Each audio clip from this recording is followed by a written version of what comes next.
que podamos continuar con los trabajos de este seminario internacional para trabajar en la mesa sexta que lleva por título Transición Política y Equilibrios Constitucionales a nivel subnacional. Nos acompañan en esta mesa las varias 4 personalidades del mundo académico y del mundo intelectual y de la administración electoral, a las que voy a estar, se les cederá el uso de la palabra con la dinámica siguiente y presentaré cada vez que alguna de ellas vaya a hacer uso de la voz. La dinámica es la siguiente, cada uno de nuestros panelistas va a hacer una intervención de 20 minutos en una primera ronda, después vendrá una intervención, si están de acuerdo, de unos 5 minutos de cada uno de los panelistas para poder hacer algún tipo de pronunciamiento, adición, comentario a lo que se ha planteado a lo largo de la mesa, y al final se abrirá un momento para preguntas y respuestas y para que haya una interlocución con todos y cada uno de ustedes.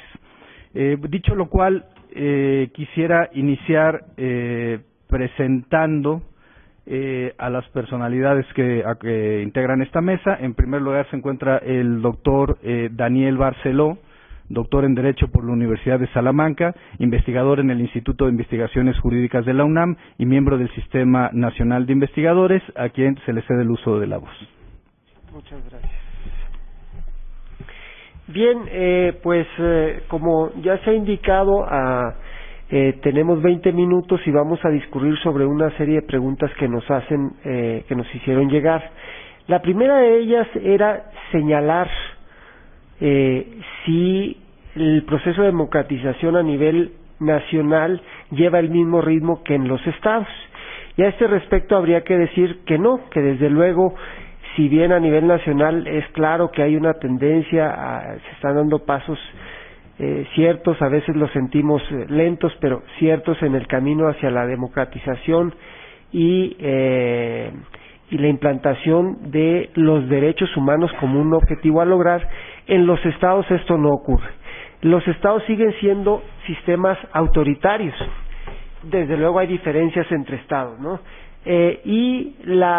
Yo los ubico dentro de la tipología que Karl Lowenstein llama demoautoritarismos, que son aquellos sistemas donde sus gobiernos son electos popularmente, es decir, los votos cuentan y llegan al poder por vía electoral, pero una vez en el poder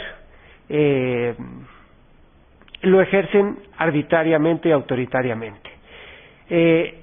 Y bueno, la razón de la cual es posible que se dé este sistema anormal en los estados de una absoluta impunidad, es porque en el viejo sistema presidencial autoritario, digamos que va a fenecer en el año 2000, habían controles metaconstitucionales sobre los gobernadores de los estados.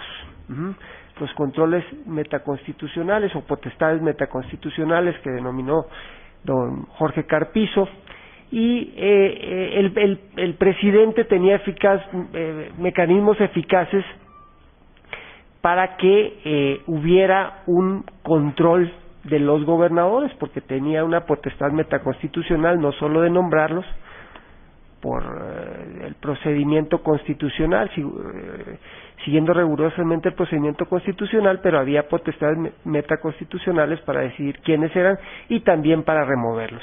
Y los gobernadores a su vez eran los gestores de los conflictos políticos en los estados, debían de tener en tranquilidad a sus estados y si no, eran removidos. Bien, este sistema ya no opera. En el año 2000, con el cambio en el Poder Ejecutivo Federal, pues estas potestades metaconstitucionales del presidente las perdió del todo, las venía perdiendo, pero ahí ya concluyó ese ciclo. Sin embargo, no se sustituyó por otro sistema de control. Desde luego debió de haber sido el sistema de control constitucional que la propia Constitución Federal prevé, que es un sistema de control constitucional local. Entonces, no se previó que la Constitución estatal debía de convertirse como la norma suprema en el ámbito de los estados y tomar todas las medidas de carácter técnico y de políticas de práctica política para hacer realidad, construir una nueva realidad, un nuevo control a partir de la Constitución estatal, ¿no? Pero esto no se hizo y entonces siguieron evolucionando los sistemas políticos de los estados y bueno, se recrudeció el sistema autoritario. ¿Cuáles son las causas? ¿Por qué se dio esto? Bueno, yo ubico en primer lugar que hubo falta de pericia política en un principio y falta de voluntad. Falta de pericia política porque en el año 2000, que el presidente Fox llega con un claro mandato ciudadano para promover el cambio, no tuvo la habilidad para concertar un gran pacto nacional por virtud del cual se transformaran los sistemas políticos de los estados. Desde luego, de común acuerdo con las otras fuerzas políticas nacionales. No solo eso, sino que se confrontó con el Congreso de la Unión y esta vía nacional quedó cerrada. Pero aún así, todavía, digamos, el grupo en el poder, el PAN, todavía tenía la alternativa de reformar los sistemas políticos de los estados desde los estados, porque recuerden ustedes que gobernaban con holgadas mayorías en varias entidades federativas, una de ellas precisamente donde Fox era originario, Guanajuato, y sin embargo no usaron esas mayorías para modificar la Constitución estatal de tal manera de que se introdujesen los controles y equilibrios que eran necesarios para construir un nuevo sistema de control del poder. Y desde luego no se cambiaron las prácticas políticas, nada más se cambió de partido político, pero básicamente todo siguió como estaba. Esa es una primera reflexión que haría de por qué esas causas. Luego viene el caso del presidente Calderón, que como ustedes saben llega en una elección presidencial muy competida, muy cuestionada, que le impide que el PRD pueda concertar con él cualquier pacto político de transformación, porque precisamente el PRD lo estaba cuestionando. Entonces, esa posibilidad del cambio por la vía concertada y desde el Congreso de la Unión se cerró. Sin embargo, nuevamente la vía del cambio político de los estados desde los estados estaba abierta, porque tenían varias entidades federativas que gobernaban con amplias mayorías parlamentarias y con mayorías en los ayuntamientos, lo que les hubiera permitido cambiar las constituciones locales e insisto, no solo el cambio de la norma, sino también las prácticas políticas. E incluso en Michoacán, aun cuando era gobernado por un partido de oposición, en un principio tenía una muy buena relación el presidente Calderón con quien había sido el líder moral de la oposición en esa entidad, que era el ingeniero Cuauhtémoc Cárdenas. De tal manera que si hubiera podido hacer, no lo hicieron, ¿no? Y luego, pues ya estamos en el 2012, y en este momento no hay la estrategia que se vislumbra, no es la reforma política de los estados desde los estados, sino por vía de la Constitución Federal y reduciendo los márgenes constitucionales de los estados, ¿no? Bien, una primera causa. Una segunda causa es el centralismo judicial. Nosotros tenemos una inercia centralista en el Poder Judicial, en realidad no hemos reconstruido el auténtico federalismo que sí tuvimos en el siglo XIX. Muchas gracias. Y vean ustedes, por ejemplo, tenemos controversias constitucionales y todos los estados, todos los poderes públicos de los estados pueden acudir a la Suprema Corte de Justicia de la Federación para resolver conflictos políticos locales, entre ellos unos tan importantes como el Congreso con el gobernador. Sin embargo, cuando esto sucede, cuando acuden a la Suprema Corte explicablemente los pone en la pila de asuntos que tiene que resolver. Y como son miles, un asunto de enorme importancia política para un Estado puede tardar 4 años en resolverse. De manera tal que cuando viene a resolverse ya el problema se pudrió y se resolvió de otra manera y no de una manera institucional. Entonces, por eso la necesidad, entre otras, de establecer un control constitucional local para que los asuntos políticos que en los estados son de enorme importancia sean resueltos en tiempo real. Y bueno, y producto de este centralismo también está la renuencia digamos, de los propios jueces federales. No estoy diciendo ningún secreto. Digo, hace unos días estuvo aquí el ministro Arturo Saldívar de la REA, quien platicaba pues de las diferencias de criterio que existen entre los ministros de la Suprema Corte, y ustedes lo pueden percibir eso también en el resto de la planta burocrática del Poder Judicial de la Federación, donde hay quienes se abren más a la posibilidad del derecho internacional de los derechos humanos y de implantar un control difuso de constitucionalidad y de convencionalidad, es decir, de hacer partícipes a los jueces locales en la protección de derechos. Pero hay otros ministros y otros magistrados y jueces federales que en cambio no ven con simpatía esto y pretenden mantener el control que han tenido sobre la protección de derechos, y de esta manera creo que es uno de los elementos que obstruyen el cambio político en los estados, porque en el momento en que los jueces locales puedan efectivamente proteger derechos eficazmente en el ámbito local, esto per se va a cambiar el sistema político. Y en tercer lugar, habría que buscar entre las causas de esta diferencia de ritmo, causas eminentemente locales en cada una de las 32 entidades federativas. No puedo exponer todas, les comento una sola que conozco pues a mayor profundidad, que es la de Tabasco. En Tabasco el Pemex ha contribuido a prostituir el ejercicio de los derechos políticos, porque cuando se empezaron a dar daños medioambientales en los 70s, se les empezó a pagar dinero a aquellos afectados, y eso generó una práctica que hoy en día pervive.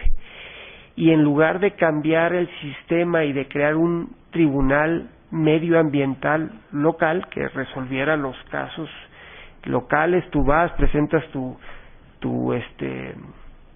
pretensión, te la resuelve el tribunal y te vas a tu casa, pues no, siguieron con el mismo esquema, y esto hace, pues, promueve presiones políticas de cambio de dinero por cesión de derechos, así de simple, y esto ha prostituido pero ya digo, en cada estado habría que buscar las causas, ¿no? Porque también hay causas locales. Bien, ahora, ¿qué habría que hacer? Bueno, desde luego hay que cambiar el diseño constitucional de los estados, hay que modificarlo, pero antes de eso hay dos condiciones absolutamente necesarias que no dependen de los estados, nuevamente dependen de las fuerzas políticas nacionales.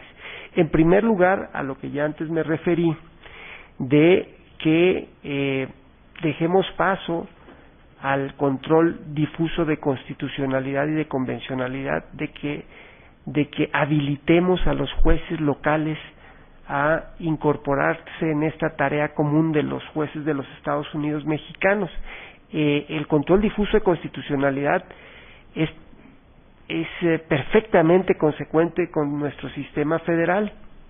Entonces, esto depende del cambio de la política judicial de la Suprema Corte. En este momento ya está cambiando, ya está habilitando al control difuso de constitucionalidad, solo que hay una mayoría apretada en el Pleno de la Suprema Corte. Y en el 2015 se van a cambiar 2 ministros. Y si llegan 2 ministros que leen la Constitución en clave centralista, este proceso de descentralización se va a detener e incluso revertir. En cambio, si llegan 2 ministros de la Corte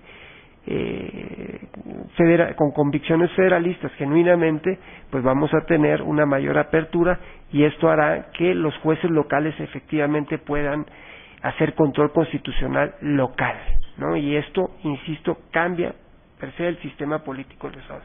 El otro gran cambio que se tiene que hacer es en el sistema electoral por el cual elegimos el poder revisor de la Constitución. El sistema electoral del federalismo mexicano y de cualquier otro federalismo originalmente estaba anclado en los estados, para elegir diputados, senadores, los estados eran la unidad geográfica básica. Sin embargo, las modificaciones que se han venido haciendo han hecho que los estados hayan dejado de ser la unidad geográfica básica del sistema electoral, lo cual ha tendido a hacer que esos diputados y esos senadores no respondan a intereses y sensibilidades territoriales de sus entidades federativas, sino al voto, a la disciplina de partido que se les indica desde la capital de la República. Es un sistema que ha tendido hacia la centralización. Entonces, esos dos cambios necesitan hacerse a nivel federal, uno de práctica de política judicial y otro, insisto, en reconstruir nuestro sistema electoral para volver a darle a el cariz federalista que debe de tener, anclando a los estados como la unidad geográfica básica de este sistema electoral. Bien, ¿cuáles son ahora paso a las medidas de diseño constitucional? Bueno, en primer lugar habría que decir que el gran objetivo será el reequilibrio entre poderes y el empoderamiento de los ciudadanos. El reequilibrio entre poderes es darle poder, valga la redundancia, al Poder Judicial y al Poder Legislativo, porque tenemos un gobernador muy potente.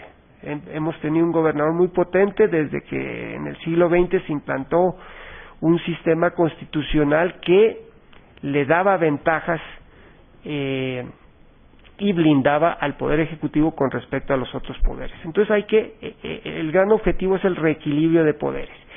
En primer lugar, habría que decir implantar el control constitucional local y fortalecer el control de legalidad administrativa, que lo tenemos olvidado.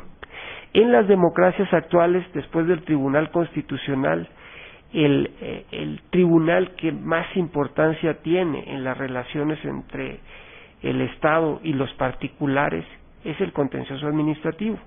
En mi opinión, aquí habrá seguramente diferencias, pero en mi opinión, y hay una tendencia en los estados mexicanos hacia eso, los tribunales contenciosos administrativos deben de ser parte del Poder Judicial, porque si permanecen como tribunales especializados, esto los hace presa más fáciles de no solo de los gobernadores, sino también en general de la nomenclatura autoritaria, que los puede manipular con mayor facilidad. En cambio, dentro del Poder Judicial tienen mayores prerrogativas y desde luego esto redundará en una mejor justicia, tal y como lo dice la Constitución, libre e imparcial, ¿no? Hay un autor, Tom Ginsburg, de la Universidad de Chicago, que él se dedica a estudiar el efecto de qué función cumplen los poderes judiciales en los sistemas autoritarios, ¿no? Y también nos enseña cómo se diseñan los poderes judiciales en los sistemas autoritarios, y dice que dos de las medidas más socorridas para el diseño de los poderes judiciales en los sistemas autoritarios las tenemos en nuestros estados. Una de ellas es hacerlos solo tribunales de legalidad. Eso quiere decir que no pueden conocer de derechos que están en la Constitución estatal, entre ellos los derechos políticos, ¿no? O el equilibrio entre poderes, las competencias, ahí están las competencias de los diferentes poderes. Entonces, si el tribunal es solo de legalidad, es una sutileza, pero no puede conocer de cuestiones constitucionales, y eso evita que haya un control, un tribunal que actúe sobre los poderes. Pero pareciera ser que es un auténtico Estado de Derecho, pero no lo es un mero disfraz, ¿no? Y la otra medida que usan, la otra medida de diseño institucional, es recurrir a los tribunales especializados, es decir, sacarlos del Poder Judicial, porque esto los debilita, ¿no? Eso lo dice Tom Ginsburg y aporta una gran banco de evidencia empírica de todo el mundo donde operan así, y así están operando en la mayoría de nuestros estados, ¿no? Desde luego hay que profesionalizar los poderes judiciales de los estados, hay que hacer reformas que ya se han hecho a nivel del Poder Judicial de la Federación, que han sido muy positivas, entre ellas darle publicidad a los expedientes judiciales, porque en tanto no demos publicidad a los expedientes judiciales, pues no vamos a saber la calidad de nuestros jueces, ni vamos a poder premiar a aquellos que son jueces competentes, y no vamos a poder penalizar a aquellos que son incompetentes o peor aún corruptos, ¿no? La otra gran es importante, además de otorgarle mayores poderes al Poder Judicial, también al Poder Legislativo. El Poder Legislativo debe tener un control más intenso sobre el Poder Ejecutivo. Actualmente la función más importante de los poderes legislativos es controlar el ejercicio del gobierno, ya ni siquiera legislar, sino controlar de manera permanente el ejercicio del gobierno para vigilar que el desempeño sea adecuado, ¿no? Y para eso pues necesitamos fortalecer los poderes legislativos de nuestros estados. Y en este sentido habría que decir que las recetas que se han venido dando para el Congreso de la Unión no necesariamente son aplicables en los estados. Un argumento muy socorrido ha sido que hay que reducir el Congreso de la Unión. Bueno, pero esto en los estados es terrible, porque si ustedes se fijan, por ejemplo, traigo a colación el ejemplo de Coahuila o de Baja California Sur, ustedes verán que no hay ni siquiera un diputado de oposición por cada una de las dependencias y entidades de la administración pública del Estado. Es decir, en realidad el que hace el control del Poder Ejecutivo es el Congreso, pero dentro del Congreso es la oposición. Y eso nos indica que debe haber pues un número suficiente de diputados de oposición que hagan el control. Bueno, pues hay estados que no tienen ni siquiera un diputado de oposición por, digamos, todas las dependencias del Poder Ejecutivo. Entonces ustedes pregúntense, ¿y quién hace el control? Esto, en cambio, a nivel federal no se da, porque aquí sí hay el número suficiente y la capacidad institucional suficiente para hacer ese control. Otra medida importante para fortalecer el Poder Legislativo de los estados es otorgarle estatus de ley al presupuesto. Si el Poder Ejecutivo o los órganos constitucionales autónomos quieren cambiar el presupuesto aprobado por el Congreso, deben de acudir nuevamente al Congreso a pedir la autorización respectiva. Desde luego se puede hacer un procedimiento de iniciativa preferente para hacerlo muy ágil, pero en tanto no se haga esto, al día siguiente que se apruebe el presupuesto, si se le tiene como un acto administrativo, el presupuesto empieza a cambiarse de partidas. Empiezan a cambiar partidas, y entre ellas, bueno, pues las pueden dedicar a otros fines que afectan incluso el equilibrio en las elecciones, ¿no? Entonces, habría que fortalecer el Poder Judicial, el Poder Ejecutivo. Hay que decirlo también muy claramente, hay que construir un régimen de responsabilidades más sólido de los órganos constitucionales autónomos. Los órganos constitucionales autónomos son autónomos, pero no soberanos. Alguien les debe de vigilar que cumplan con su adecuado desempeño, y de lo contrario que ser sujetos de responsabilidades como todos los demás. Desde luego el control sobre los órganos constitucionales autónomos debe ser distinto al control que el Congreso ejerce, por ejemplo, con el gobierno, ¿no? Precisamente porque también hay que cuidar el principio de autonomía que establece la propia Constitución, pero hay que hacer esto porque de lo contrario proliferarán en los estados órganos constitucionales autónomos que no sirven, ¿no? Y tan no sirven que ese fue uno de los argumentos por el cual se llegó a la creación del INE, que yo tengo mis reservas porque es una institución que se hizo en clave centralista, es decir, había otras medidas para atacar el mismo problema en los estados, pero desde una perspectiva federal. Y desde luego, finalmente, habría que empoderar a los ciudadanos, fortalecer los instrumentos de democracia directa, entre ellos la iniciativa y el referéndum constitucional ciudadano, ¿no? Yo creo firmemente en esto, máxime si en nuestros días las democracias son operadas por partidos políticos, pues hay que tener hay que tener a los ciudadanos, como siempre se les tuvo, como los censores finales del sistema, porque a veces los partidos políticos tienen sus propios intereses, desarrollan sus propios intereses que pueden ir en contra de los intereses de los ciudadanos, y en esos casos excepcionales es cuando es necesario el uso de los instrumentos de democracia directa, no para gobernar ordinariamente, sino, insisto, solo como un mecanismo final de control del poder. Yo hasta aquí dejaría mi exposición y luego en la ronda de preguntas pues podría ampliar algo que les... Gracias.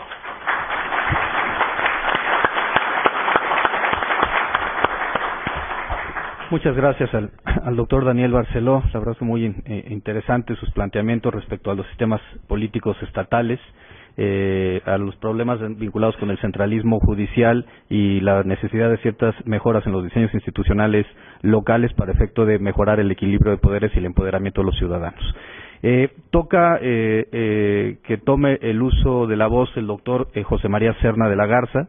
El doctor Serna de la Garza, igual que el doctor Barceló, igual que todos y cada uno de los participantes de este panel, es una de las personalidades más importantes en el mundo académico respecto al derecho constitucional local, al derecho municipal, en general al régimen federalista, y todos lo conocemos, igual que al doctor Barceló, igual que a la doctora María Marval, al doctor Jorge Silverio, pero bueno, me permitiré dar una lectura, a una síntesis muy apretada de su hoja de vida.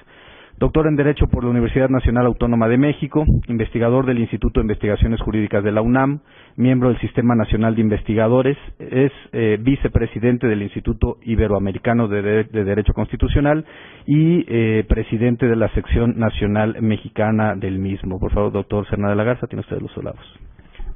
Muchas gracias, Santiago, por la presentación. Buenas tardes a todos. Y, por supuesto, agradezco al doctor Valadez y a César Astudillo, los organizadores de este seminario, el que me hayan invitado y que me den la oportunidad de compartir esta mesa con apreciados y apreciadas colegas. Lo que yo quisiera compartir con ustedes en esta ocasión forma parte de un proyecto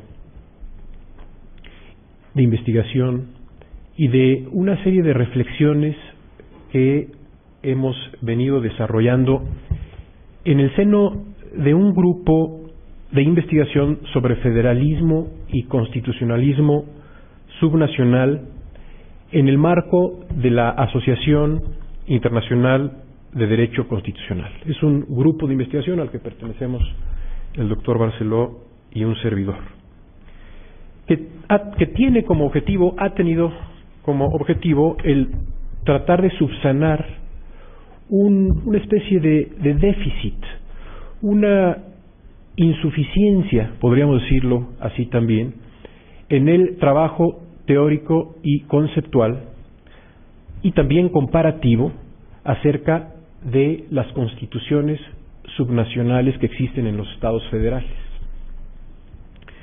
En México se ha hecho poco trabajo teórico y conceptual acerca de ese nivel normativo, el que se refiere a las constituciones subnacionales. De los pocos autores que han tratado ese tema, uno de ellos es el doctor Diego Valadez. Él tiene un ensayo que data de 1987, se titula Los límites del constitucionalismo local, en donde nos explica cómo en muchos estados federales, no en todos, pero sí en la mayoría de los estados federales, existen dos niveles normativos constitucionales. Uno de ellos, al que llama o denomina constitucionalismo originario, que es el que corresponde al nivel de la Constitución General, y otro de ellos le denomina el constitucionalismo reflejo. Este último, un nivel constitucional que se mueve, así lo indica y así lo explica el doctor Diego Valadez en ese ensayo, que se mueve dentro de los márgenes más estrechos o más anchos que le permite el constitucionalismo originario o general. Pero termina su ensayo diciendo el doctor Valadez: se ha hecho mucha teorización y conceptualización acerca del primer nivel normativo, el originario, el general, pero poco se ha hecho a nivel del constitucionalismo subnacional. Esta idea con la que culmina el doctor Diego Valadez en ese ensayo es la idea con la que hemos culminado muchos de los congresos, de los varios congresos que ya hemos tenido acerca del constitucionalismo local. Ha habido, si no mal recuerdo, 6 congresos nacionales de constitucionalismo local en México, todos ellos organizados por este instituto asociado con otras instituciones de las entidades federativas, y generalmente se llega a esa conclusión, ¿no? Se ha hecho poca teorización, es necesario hacer un mayor ejercicio de conceptualización, pero ahí nos quedamos y no avanzamos. El trabajo que se ha venido realizando en el seno de ese grupo de investigación al que me he referido busca poder avanzar en esa línea. Las constituciones locales han sido de baja visibilidad para la academia y para la investigación jurídica, y eso hay que subsanarlo. Y por cierto, esto que digo es un fenómeno generalizado en los estados federales. México no está solo en esa línea. Es una tendencia generalizada en los estados federales de que haya poca visibilidad de ese nivel constitucional. La agenda de trabajo de ese grupo de investigación tiene 3 elementos principales. Uno de ellos es hacer la comparación entre constituciones subnacionales del mismo estado federal. ¿Cómo se ven una vez que se comparan las constituciones de los Estados Unidos de América? ¿Cómo se ven una vez que se comparan las constituciones de México? En el caso nuestro, ¿se ha hecho algún ejercicio de comparación, si bien no a nivel de una comparación global de todas las constituciones, incluyendo todas sus normas y todas sus instituciones, sino más bien dedicándose a comparar temas o instituciones específicas? Justicia constitucional local, por ejemplo. César Astudillo tiene un estudio en ese sentido. Reforma constitucional, procedimientos de reforma de las constituciones locales. David Cienfuegos tiene un estudio en ese sentido. Historia de las constituciones locales. Daniel Barceló, Patricia Galeana han coordinado una colección que tiene este enfoque histórico. Pero bueno, es una línea que de manera parcial se puede seguir, pero que tiene un gran terreno por seguir avanzando, y lo cual es muy importante porque una vez que empieza uno a comparar las constituciones, por ejemplo, de las entidades federativas mexicanas, empieza uno a encontrar instituciones originales. Es cierto que hay una gran uniformidad, una gran homogeneidad en la organización constitucional de los estados de la República, pero también es posible encontrar líneas originales de desarrollo constitucional propio en algunas entidades federativas, y eso solamente puede identificarse si es que se hace un trabajo comparativo exhaustivo, y ese trabajo comparativo puede llevarnos a encontrar instituciones interesantes que podrían replicarse en distintas entidades federativas y que tengan problemas similares en relación con diversos temas. Un segundo elemento de esa agenda es hacer la comparación entre constituciones subnacionales de estados federales distintos. Ese es un terreno virgen. No existen, o existen muy pocos estudios que hagan ese tipo de comparación. Y el tercer elemento de esa agenda es realizar estudios teóricos conceptuales comparados que se dediquen a analizar cómo es que se justifica, qué justifica teóricamente el que haya constitucionalismo subnacional, cuál es la justificación de ese nivel normativo, y cómo es que se conceptualiza o cómo se puede conceptualizar la relación entre constitución nacional y constituciones subnacionales.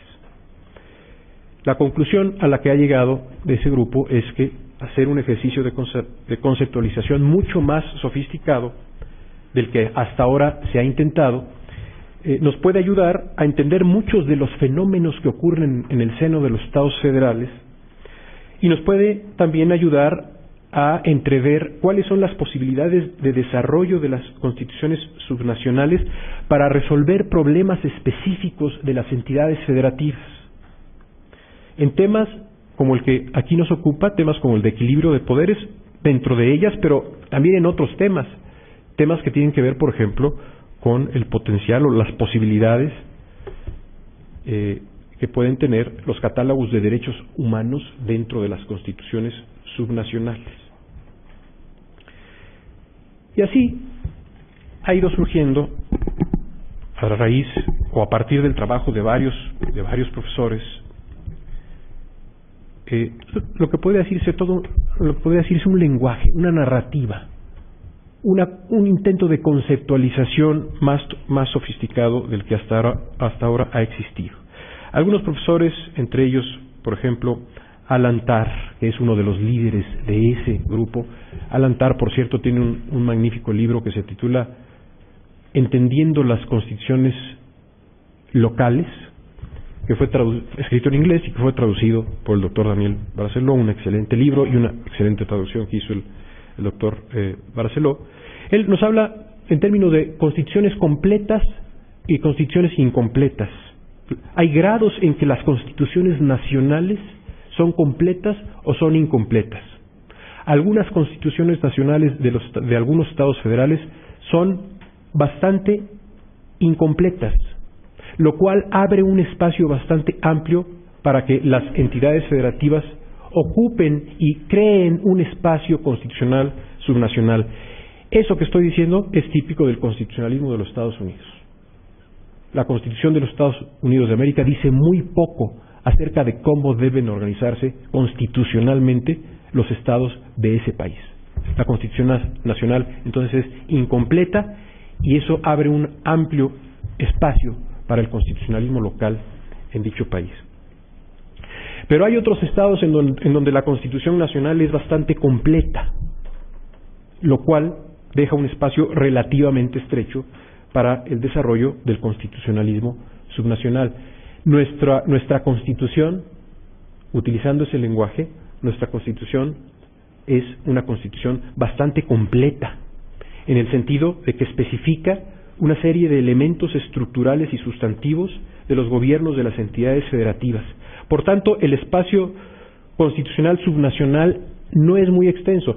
No es que sea inexistente, no es muy extenso, sobre todo si se le compara con otros estados federales en donde las constituciones nacionales dicen muy poco acerca de cómo deben de organizarse constitucionalmente los estados. Eso ha llevado a una relativa homogeneidad en cuanto a la organización constitucional de nuestras entidades federativas. En esta línea de análisis es interesante observar la evolución que ha tenido el artículo 116 de nuestra Constitución. El artículo 116 de la Constitución, ustedes lo saben, es el artículo en donde se establecen los estándares, los criterios, las reglas de cómo deben de organizarse constitucionalmente las entidades federativas. Es un artículo que desde 1917 ha experimentado 11 reformas, muchas de las cuales pueden interpretarse como una ampliación del espacio de la Constitución Nacional a expensas del espacio constitucional de las entidades federativas. Dentro de esas 11 reformas, la de 17 de marzo de 1987 es particularmente importante porque es la que empieza a establecer de manera bastante detallada cómo deben de organizarse los poderes en las entidades federativas. Con esa reforma de 1987 se introduce ese párrafo que a la letra dice, es el segundo párrafo del 116. Los poderes de los estados se organizarán conforme a la constitución de cada uno de ellos, con sujeción a las siguientes normas. 2 puntos, y vienen ahí todas las bases de cómo debe de estar organizado el poder ejecutivo, cómo debe estar local, cómo debe estar organizado el poder legislativo local, cómo debe estar organizado el poder judicial local, y no solo eso, sino cómo deben de organizarse las elecciones a nivel local, qué órganos autónomos, por ejemplo en materia de acceso a la información pública y transparencia y protección de datos personales, qué órganos autónomos deben de existir y estar contemplados dentro de las constituciones de las entidades federativas. De esas 11 reformas, algunas menciono solamente algunos temas, digamos los temas predominantes. Algunas se han referido al fortalecimiento de los poderes judiciales locales, introduciendo principios, por ejemplo, de independencia, autonomía, inamovilidad de los juzgadores de las entidades federativas. Varias de las reformas se han referido al tema electoral, cómo deben de organizarse los procesos electorales locales, cuáles deben de ser los principios, cuáles deben ser los órganos que organizan las elecciones, cuáles deben ser los órganos que califican o que resuelven disputas en materia electoral, cuáles son las características que deben de tener esos órganos. Todo eso está ahí en el 116. Entre otros temas, se me va agotando el tiempo, entonces no doy más detalles de esas 11 reformas del artículo 116, pero sí puede afirmarse que esas reformas han tendido a la ampliación del espacio constitucional nacional por encima o a expensas del espacio constitucional de las entidades federativas. Eso ha llevado a mayor homogeneidad en muchos temas, a homologación, incluso a uniformidad. Y esto que estoy diciendo va muy en la línea de la tendencia general de evolución del sistema federal mexicano. Es una tendencia que va, ya lo hemos dicho en otros foros, es una tendencia que va por el lado de la lógica que hemos llamado de una lógica de integración, confrontada con otra lógica posible, que es una lógica de descentralización. Es decir, hay dos lógicas posibles en la evolución de un sistema federal, lógicas que están en tensión. Una es una lógica de descentralización y otra es una lógica de integración. La lógica de descentralización nos lleva a la idea de devolución, distribución de competencias desde el centro hacia las entidades federativas. La lógica de integración nos lleva hacia el tema de la armonización, uniformidad, homologación, homogeneidad. Y si uno se pregunta, bueno, ¿y por dónde han ido las reformas constitucionales que ha habido en los últimos 20 años en México y que de alguna forma afectan a la estructura de nuestro sistema federal? La conclusión es que de las 30 reformas que ha habido, 27 se han referido a o han obedecido a la lógica de integración y no a la de descentralización. Y esto es curioso porque la retórica política, lo que dicen los políticos, lo que dicen los gobernadores, lo que dice la CONAGO, lo que dicen los senadores, lo que dicen los diputados, lo que dicen todos los programas que ha habido en los últimos sexenios hacia un verdadero federalismo, hacia un auténtico federalismo, todos esos pronunciamientos políticos acerca del sistema federal se envuelven en la bandera de la descentralización. Eso es como lo políticamente correcto, pero lo que está ocurriendo en la realidad, y ahí están esas 27 reformas, es que nos estamos yendo por el lado de la lógica de integración. En esa línea misma se encuentra esa evolución que ha tenido el artículo 116 constitucional. También es interesante ver cómo desde el espacio constitucional nacional es posible proteger el espacio constitucional subnacional. Hay una serie de mecanismos. El hecho de que mucho de las constituciones locales esté determinado desde la Constitución General abre el camino a que órganos del nivel constitucional general tengan que ver en conflictos constitucionales y o políticos internos de los estados. Y aquí me refiero no nada más a la Suprema Corte de Justicia, me refiero también al Senado, a través de diversos mecanismos. El Senado y la Suprema Corte de Justicia se han ido convirtiendo en elementos importantes en relación con el equilibrio de poderes en las entidades federativas. Y hay varios ejemplos de cómo es que esto ha sucedido. Algunos ejemplos provienen del constitucionalismo decimonónico y otros son más recientes. Los que provienen del constitucionalismo decimonónico los conocemos muy bien, se encuentran en las fracciones quinta y sexta del artículo 76 constitucional, facultades exclusivas del Senado, para declarar, fracción quinta del 76, cuando hayan desaparecido todos los poderes constitucionales de un Estado, que es llegado el caso de nombrarle un gobernador provisional para que convoque a elecciones y se reintegren los poderes del Estado que han desaparecido o que han sido declarados como que han desaparecido. Un mecanismo que, como bien sabemos, fue objeto de un uso abusivo durante la etapa del sistema de partido hegemónico, en gran parte porque las condiciones del sistema lo permitían y también en parte porque no había una ley reglamentaria que estableciera límites al ejercicio de esas facultades. Entonces los presidentes emplearon ese mecanismo para deshacerse de gobernadores que no les eran afines políticamente hablando. Ya hay ley reglamentaria a partir de 1978. Artículo 76, fracción sexta. Facultad exclusiva del Senado para resolver las cuestiones políticas que surjan entre los poderes de un Estado cuando alguno de ellos ocurra con ese fin al Senado o cuando con motivo de dichas cuestiones se haya interrumpido el orden constitucional mediante un conflicto de armas. El Senado como árbitro en un conflicto entre poderes de las entidades federativas. Estos dos mecanismos provienen de problemas que se presentaron en el siglo XIX, que precisamente representaban o la desaparición fáctica o jurídica de los poderes de un Estado, y había que dar una respuesta, y la respuesta era que el Senado interviniera a través del mecanismo que ya mencioné, o conflictos entre ejecutivo y legislativo en alguna entidad federativa que tenía que ser mediado, o que convenía que fuera mediado a través de la intervención del Senado,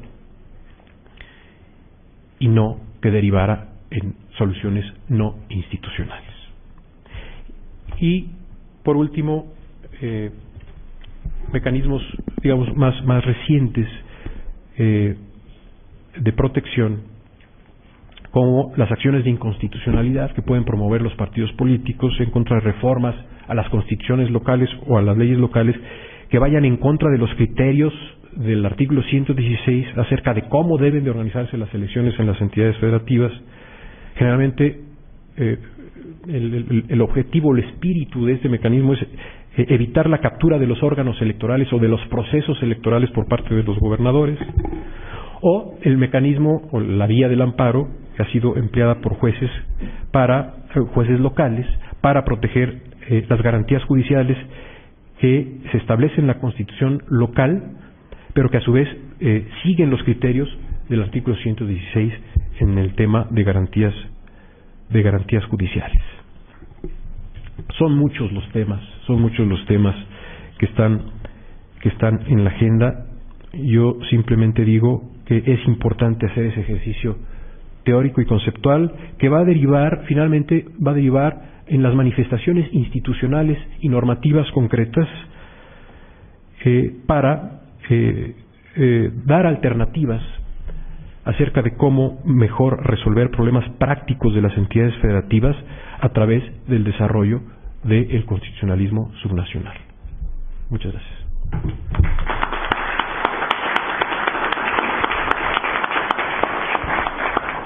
Muchas gracias al doctor José María Serna de la Garza. La verdad es muy interesantes varios de los planteamientos que se han esgrimido esta tarde, desde finalmente los tópicos más importantes que hay en el derecho constitucional subnacional respecto a las deficiencias teóricas que existen, a los problemas de constitucionalismo reflejo, a la baja visibilidad que tienen las constituciones locales, pero sobre todo, y creo que es la parte más importante de todo el cúmulo de conocimientos que ha vertido el doctor Serna de la Garza esta tarde, la idea de las líneas originales propias que han tenido las entidades federativas al momento de regular las instituciones jurídicas a nivel subnacional, y por supuesto la necesidad de conceptualizar los distintos elementos que forman parte de este diseño subnacional para efecto de proteger de mejor forma el sistema normativo mexicano en su conjunto.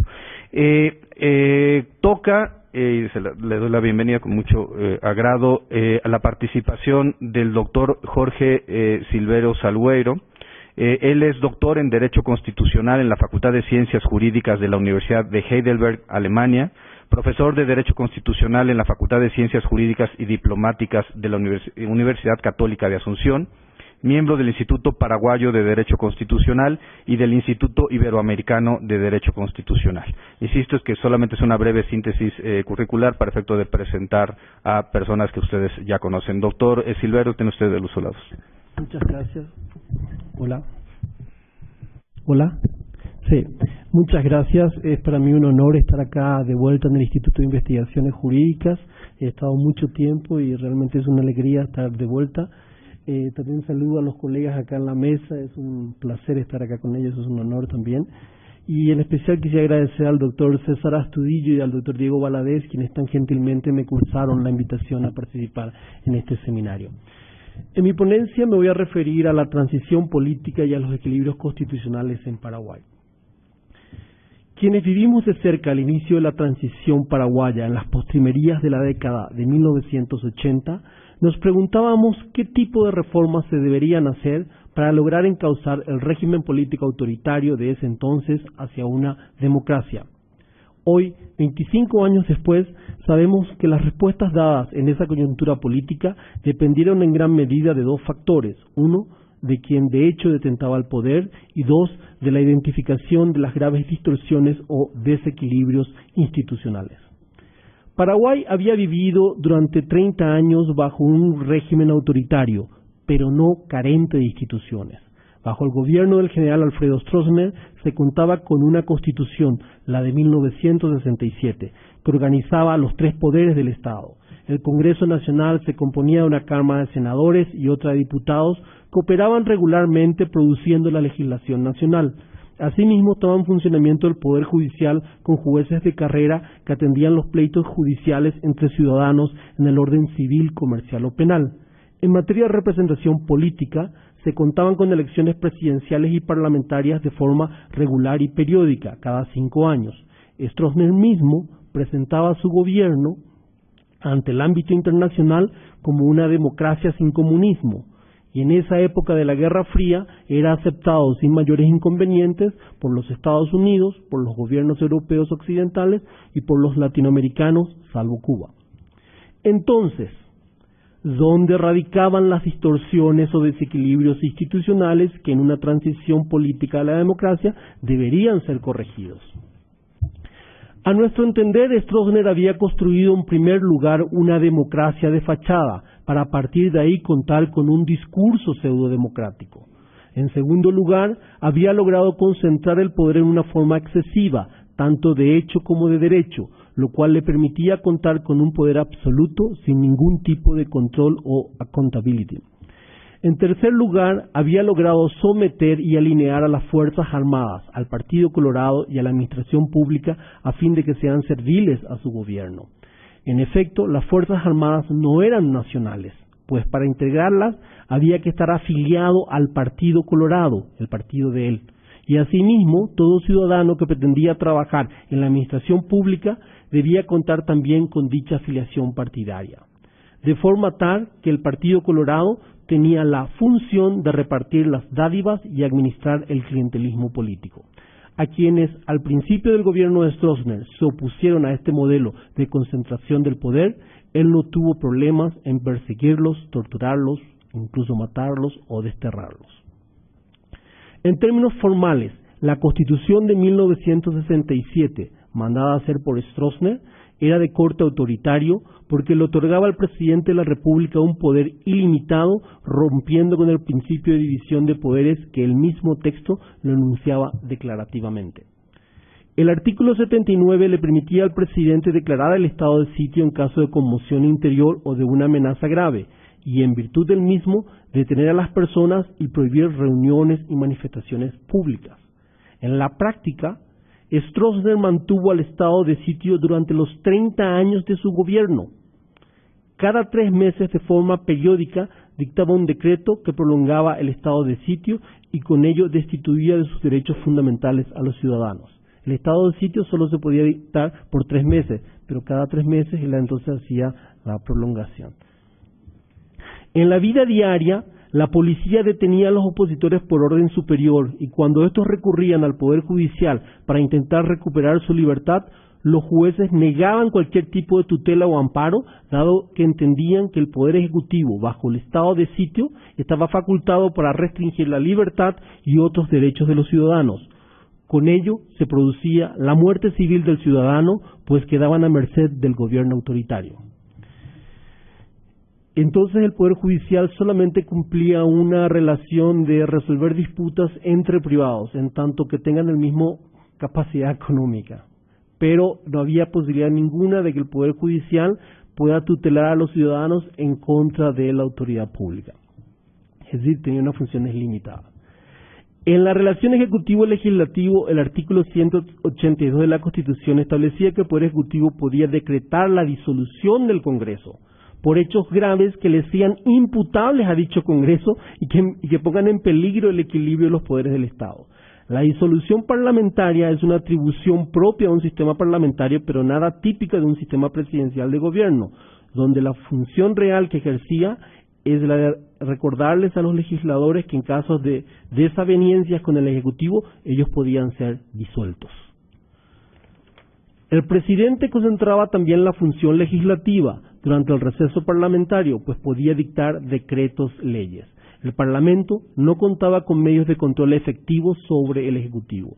En la relación ejecutivo-judicial, el presidente de la República concentraba la atribución de nombrar a todos y cada uno de los jueces de la República, a los ministros de la Corte Suprema de Justicia con acuerdo del Senado y a los demás jueces con acuerdo de la Corte Suprema. Nombraba además al presidente de la Corte Suprema. Si bien la Constitución contemplaba que la Corte Suprema pudiera declarar la inconstitucionalidad de actos emanados del Ejecutivo, esto en la práctica nunca ocurrió. La Constitución de 1967, con su reforma de 1977, contemplaba también la reelección indefinida, lo cual permitía al general Stroessner concurrir a elecciones presidenciales cada 5 años como candidato del Partido Colorado y no contar con impedimento legal alguno para mantenerse en el poder por secula seculorum. En materia electoral, otra anomalía fundamental era el sistema de adjudicación de escaños parlamentarios, pues del partido que ganaba,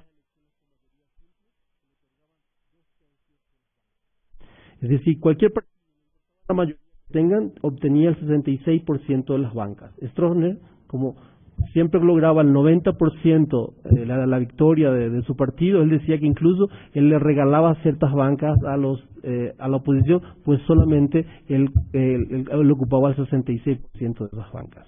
Pero el sistema era perverso.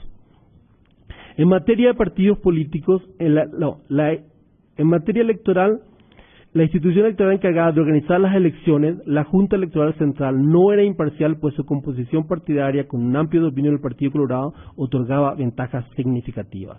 En materia de partidos políticos, el Partido Colorado actuaba como un partido hegemónico y donde su tradicional rival, el Partido Liberal, actuaba con restricciones, pues sus miembros eran perseguidos, y por otro lado contaba con desmembraciones importantes, pues algunos integrantes eran cooptados por el gobierno y fundaban otros partidos liberales para dividir a sus seguidores. El Partido Comunista estaba proscripto y de hecho se restringía la formación y práctica de nuevos partidos políticos independientes. En resumen, las distorsiones estaban en el sistema de gobierno, en el sistema electoral y en el sistema de partidos políticos. Esta es una trilogía a la cual el profesor de Heidelberg en Alemania, Dieter Noller, nos ha llamado mucho la atención y él incluso ha publicado un libro sobre la relación entre estos tres sistemas acá en México en 1999, llamando la atención de cómo a la hora de configurar un orden político hay que tener especial atención de cómo se conforman estos subsistemas para que luego el funcionamiento realmente pueda ser eficiente. Para emprender las reformas al inicio de la transición, no hubo pactos entre políticos en igualdad de condiciones, como hubo en otros países. Stroessner había sido derrotado por un golpe militar y el general victorioso, que defendió el poder de hecho, no permitió con peligro asentarse en una mesa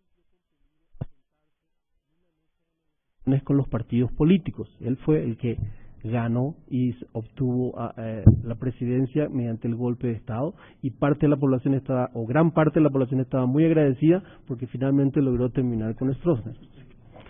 Pero sí entendió este señor que, atento al contexto internacional, las dictaduras militares ya habían pasado de moda.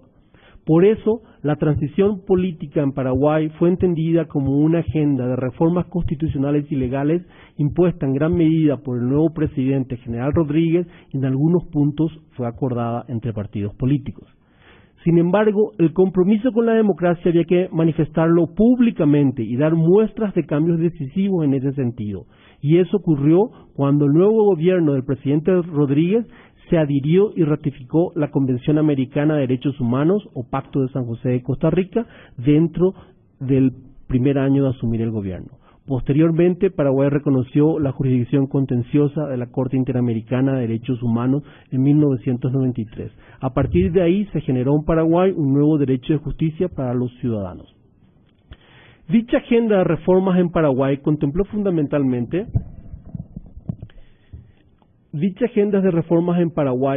fundamentalmente el cambio de la legislación electoral como atractivo para la participación electoral de los diversos partidos políticos en la nueva época política. Y el proceso de cambio llegó a su punto culminante con la reforma constitucional de 1992. Se convocó una Convención Nacional Constituyente, compuesta por convencionales electos democráticamente, y se elaboró una nueva Constitución que reemplazó a la anterior autoritaria. Entre los grandes debates en la Convención Constituyente estuvo si se cambiaba o no el sistema de gobierno, de presidencialista a parlamentario, uno de los grandes debates que en América Latina estuvo y cada tanto vuelve este debate a estar vigente. Pero triunfó en Paraguay la tesis que el parlamentarismo era ajeno a nuestra cultura política y que lo aconsejable era mantenerse en el presidencialismo, pero en una versión atenuada que respete el equilibrio entre poderes. En ese sentido, en la reconfiguración de las relaciones entre poderes, no solo se modificaron las atribuciones de unos poderes en relación a los otros poderes, sino que el sistema de contrapesos se amplió a órganos extrapoderes de naturaleza autónoma. Pero permítanme describirles brevemente las características del actual sistema presidencial paraguayo. El presidente de la República sigue siendo el jefe de Estado, el jefe de gobierno y el jefe de la administración pública, lo cual le otorga fortaleza como presidente. Él mismo nombra a sus ministros sin necesidad de acuerdo parlamentario, pero se le suprimió la función de dictar decretos ley, aunque puede reglamentar las leyes y proceder a vetarlas en caso de desacuerdo. Asimismo, se le suprimió la función de disolver el poder legislativo.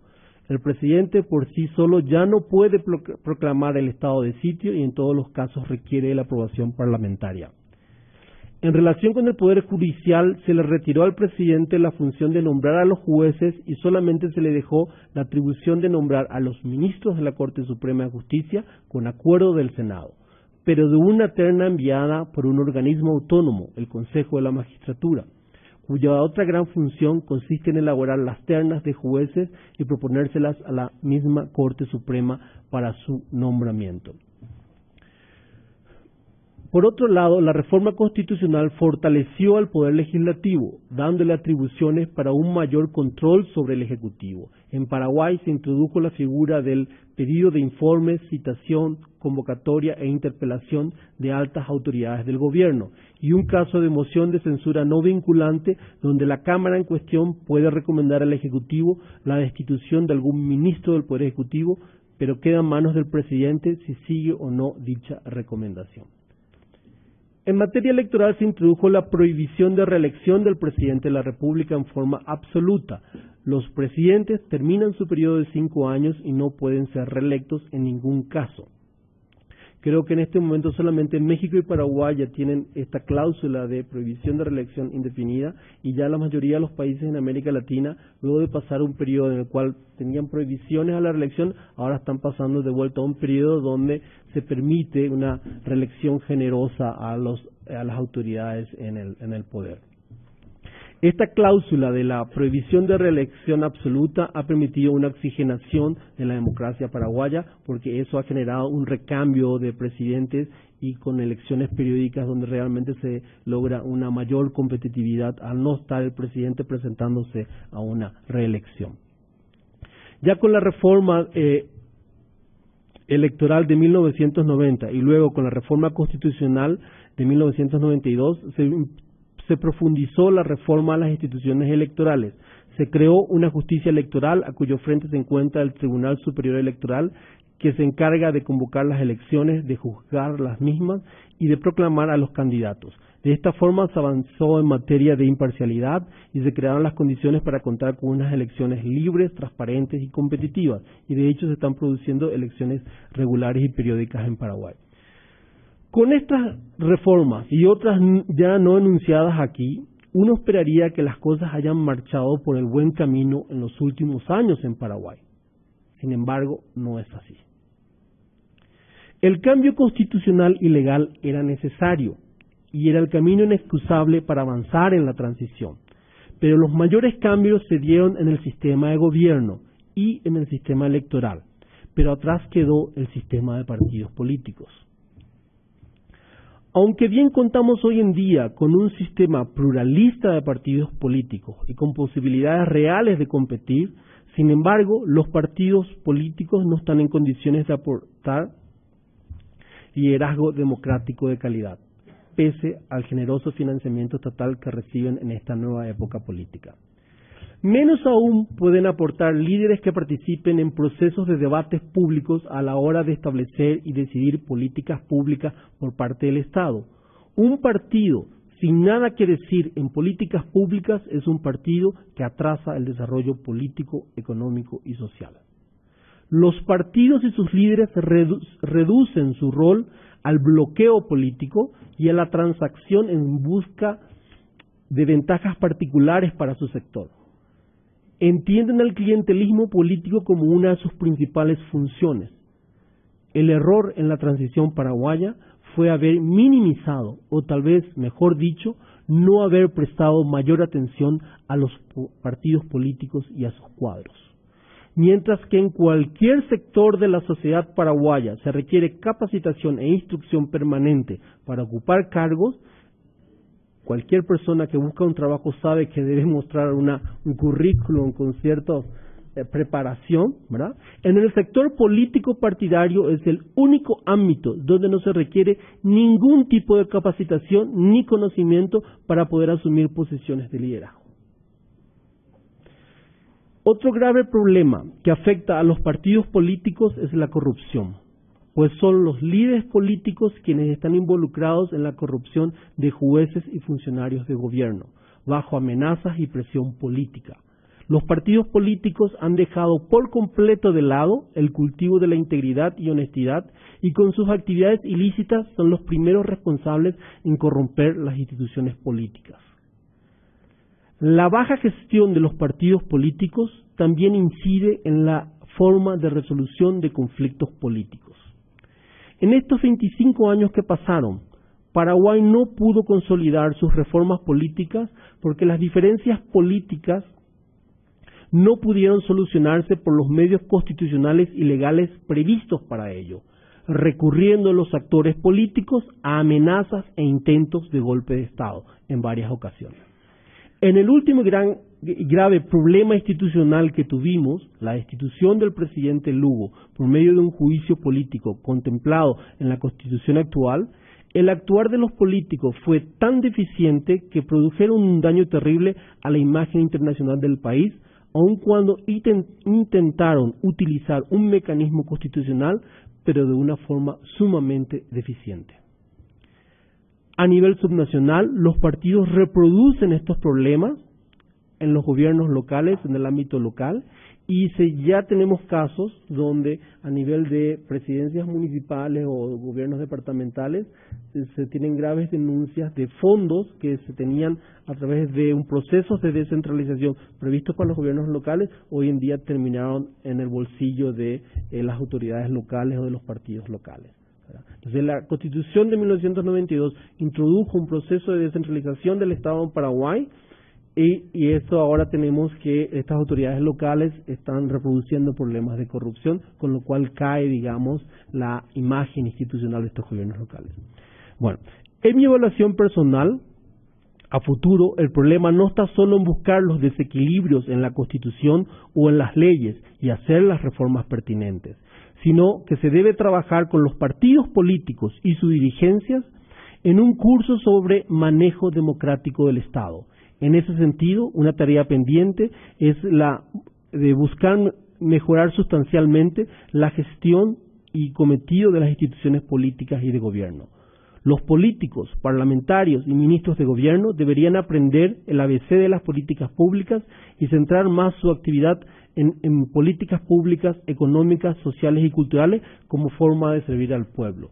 La política partidaria está ajena a las políticas públicas y ese desequilibrio ahonda en un Estado ineficiente y carente de alternativas de desarrollo para la sociedad. Los partidos políticos en Paraguay no tienen congresos internos donde discuten políticas de migración, políticas de género, su posición con respecto al uso de recursos naturales, etc. En resumen, hemos avanzado en una mejor configuración de los sistemas de gobierno y del sistema electoral a nivel normativo, pero la práctica político-partidaria echa por tierra cualquier logro institucional alcanzado. Muchas gracias.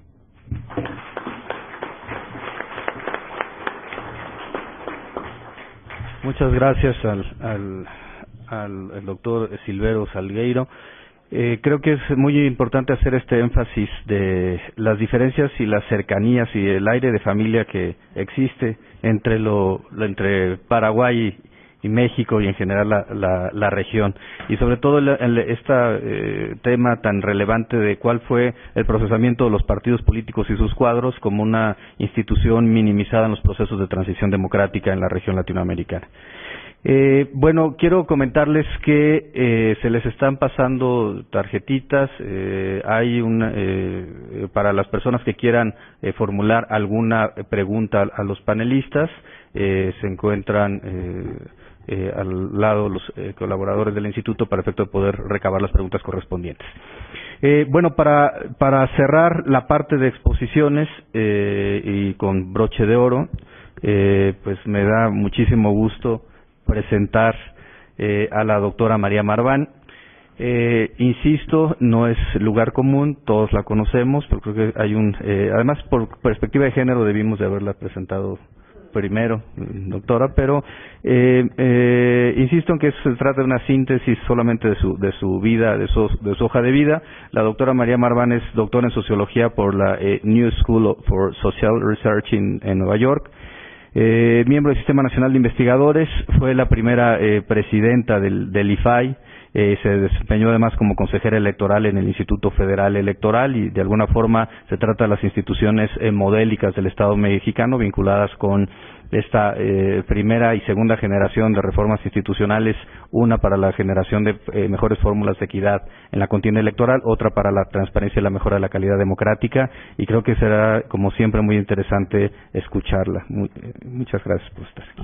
Muchísimas gracias por tan generosa presentación. Agradezco desde luego al Instituto de Investigaciones Jurídicas, en particular al doctor Diego Valadez y al doctor César Astudillo la presentación. Quiero decir que esta mesa tiene un significado especial para mí porque marca de manera clara mi regreso y mi felicidad del regreso a la academia y a la libertad crítica que da la academia y dejar propiamente los cargos, uno de administración pública, el otro en un organismo constitucional autónomo, y la UNAM, en la UNAM siempre me he sentido en casa, soy egresada de la UNAM y ahora más que nunca. Por lo tanto, me da mucho gusto regresar a la academia y regresar a la UNAM. Dicho esto, y por supuesto, un honor compartir la mesa con todos ustedes, una preocupación, si vieron, no soy doctora en Derecho, lo cual siempre intimida un poco, y precisamente, o más todavía, en el Instituto de Investigaciones Jurídicas.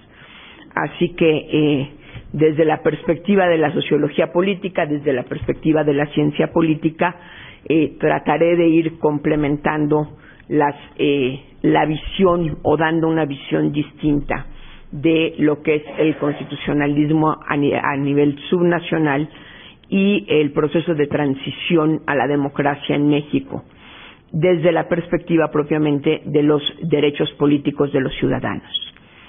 Es un hecho que en México tuvimos a lo largo del siglo del siglo XX, iba a decir del siglo pasado y me fui hasta el XIX, ese ya es el antepasado, una serie de eventos que fueron marcando claramente, en términos de derechos políticos, un proceso de concentración de las decisiones propiamente en la Federación. Diré tres de ellas, las más conocidas y las más clásicas. Una ciertamente pertenece al siglo XIX y es la forma en la que cuando se reinstala el Senado en el estado de la Reforma, al Senado no se le regresa la facultad de aprobar el presupuesto. Esto, sin lugar a dudas, deja en situación de debilidad a los gobernadores de los estados para enfrentarse en una cuestión tan trascendental como es el dinero, al poder de la Federación, al poder del presidente.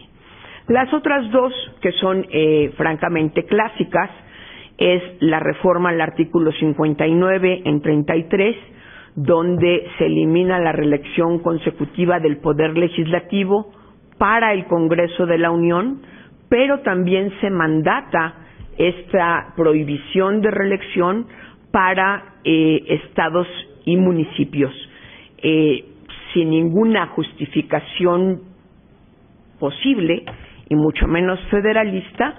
Se decide que ahora esa es la tónica, que la revolución mandató la no reelección. Todos sabemos que la reelección o la no reelección constitucional estaba enfocada fundamentalmente al presidencialismo, al presidente, al poder ejecutivo, pero para poder conformar el partido hegemónico, realmente la forma de eliminar fuerza a los partidos locales y generar un gran partido nacional fue un instrumento, uno de muchos otros, el establecer la prohibición de la reelección consecutiva, y se hizo al mismo tiempo tanto para la Federación como para los estados de la República. Otra cuestión que es fundamental en términos de los derechos políticos de los mexicanos y la pérdida de fuerza de los estados y la desafección justamente de los ciudadanos y de la importancia de los estados, es el haber decretado en 1946 que los partidos políticos tenían que ser nacionales por obligación. En muchos foros he dicho alguna vez que esto equivaldría, esto quiere decir que un partido político, para poder nacer, tiene que ser nacional, y las formas en las que hoy día se siguen exigiendo a los partidos políticos para poder ser reconocidos como partidos políticos nacionales, tienen todavía este carácter. Decía yo en algunos foros, me gusta hacer el símil, que esto equivale como si a las mujeres nos obligaran a parir hijos de 18 años con certificado de preparatoria, sabiendo hablar inglés y entendiendo computación, porque hoy día quien sale de preparatoria tiene que saber hablar inglés y entender computación. Es decir, lo que cortamos fue la posibilidad de que un partido político naciera de manera natural a partir de una fuerza local en 1, 2, 3, 4, 10 municipios, los que ustedes quieran, y a partir de ahí incursionar en la vida electoral, ir ganando fuerza hasta convertirse en una fuerza política nacional. Creo que estos son elementos importantes, y respecto al Senado, lo que sí tiene que ver ya con este siglo es la forma de elección del Senado, en donde claramente pues representa a todo menos a los estados. A la hora que representamos, que la forma en la que elegimos a los senadores mal representa, y quiero subrayar el mal representa, las fuerzas políticas en la República Mexicana. ¿Por qué? Porque al introducir el senador de primera minoría y al introducir los senadores de mayoría relativa, pues en realidad nadie sabe a quién representa el Senado. Bueno, no, los partidos políticos sí saben muy bien a quién representa, y representa la fuerza de los partidos políticos de una forma distinta y más distorsionada, y conste que digo más distorsionada que en la Cámara de Diputados. Hace un momento, en la presentación del doctor Serna, creo que sí fue el doctor Serna, a lo mejor me confundo, se hablaba de la CONAGO. La CONAGO, ¿por qué existe? Pues porque no hay manera de representar a los estados en ningún lado. Sin embargo, la CONAGO es una organización no institucional que ha sido muy fructífera. No niego su fuerza, su importancia, su necesidad, pero que en realidad responde a la ausencia de representación de los estados en una forma institucional, en una forma constitucionalmente equilibrada, si queremos decirlo así, frente a los poderes de la federación. Si vemos el proceso de transición en México, yo podría estar de acuerdo, sin lugar a dudas, en que el proceso de transición política y de consolidación de la democracia ha tenido diferentes ritmos. Si bien podemos hablar de una tendencia general uniforme, lo cierto es que los estados y las entidades han marchado cada uno a su paso, con diferencias importantes entre ellos, y ciertamente aquí no se ha hecho una comparación precisa de cada una de las 31 entidades más el Distrito Federal, que es en sí misma como gobierno local un producto de la transición. No se ha hecho una comparación en qué avances ha habido en uno y en otro, y mucho menos de cada una de las entidades con la federación. Lo cierto es que no necesariamente siempre la federación ha ido a la vanguardia. Ese es una distorsión que hoy está muy en boga, y que además los partidos políticos, especialmente el Partido Acción Nacional, seguido por el PRD, han defendido para explicar tanto la reforma político-electoral de 2013-2014, como para explicar también su fracaso en los estados. Y hay que decirlo exactamente así. En términos de alternancia política, sin lugar a dudas, la alternancia inició en municipios y en estados antes de llegar a la presidencia. Tenemos múltiples ejemplos municipales, pero a nivel de estado podemos citar, solo para citar algunos de ellos, Baja California, que es el único estado que ganó el PAN y que sigue manteniendo el poder el PAN desde que lo obtuvo, digamos. Chihuahua, que el PAN tuvo el poder y lo perdió. Jalisco, que ganó el poder en 3 ocasiones sucesivas y hoy está en manos del PRI.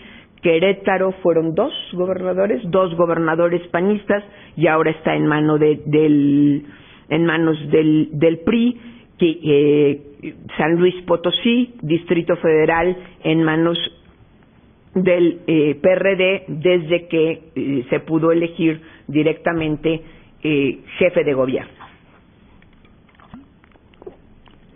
En términos de creación institucional o de avances institucionales, también hubo innovaciones en los estados, algunas de ellas copiadas o exigidas a nivel federal porque fueron en verdad conquistas, y otras de ellas no tomadas en cuenta a nivel federal. Pienso, por citar solo 3 ejemplos, en la credencial con fotografía de Baja California. Esto llevó a que Baja California por muchos años hiciera su propio padrón electoral, pero fueron pioneros, sin lugar a dudas, en introducir la credencial de elector con fotografía, que a partir de 94, por todas las circunstancias que conocemos, el descrédito del sistema político, la situación, la crisis política de 94 alimentada por la guerra en Chiapas y el asesinato de Luis Donaldo Colosio, hubo que aceptar ya, sin lugar a dudas, la credencial para votar con fotografía, que hoy ya es como el único medio de identificación nacional, y que hoy claramente, virtud de la reforma política de 2013-2014 le da como facultad exclusiva al INE todo lo relacionado con la geografía electoral. Jalisco aprobó hace más de una década la iniciativa popular. Por poner un ejemplo, el Distrito Federal introdujo e implementó mecanismos de democracia directa, como por ejemplo el presupuesto participativo. Es decir, en términos formales hay pocas diferencias jurídicas, en la realidad hay muchas diferencias políticas.